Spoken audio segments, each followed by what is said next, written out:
సుందరాపురం అనే గ్రామంలో రామయ్య అనే రైతు ఉండేవాడు. అతని జీవితం ఎంతో సాదాసీదాగా ఉండేది. రామయ్యకు గణపతిపై అపారమైన భక్తి ఉండేది. ప్రతి సంవత్సరం కొత్త పంటను కోసే ముందు తొలి పంటను గణపతికి సమర్పించేవాడు. అలాగే కొంత మొత్తంలో అన్నదానానికి ఉపయోగించేవాడు. ఒకసారి వర్షాభావం కారణంగా పంట నష్టం వచ్చింది. అయినా తన నిర్ణయాన్ని మార్చుకోకుండా కొంత భాగాన్ని గణపతికి, మరికొంత భాగాన్ని అన్నదానానికి ఇవ్వాలని నిర్ణయించుకున్నాడు. రామయ్య కుటుంబంతో సహా గణపతి దేవాలయానికి వెళ్ళి ధాన్యాన్ని ఇచ్చారు.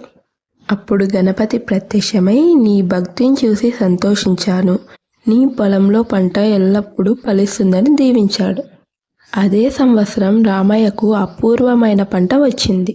ఈ కథ అన్నదానం మామూలు పని కాదు, అది భగవంతుని అనుగ్రహం పొందే పవిత్రమైన మార్గమని నిరూపిస్తుంది. వీడియో నచ్చితే లైక్ చేసి సబ్స్క్రైబ్ చేయండి.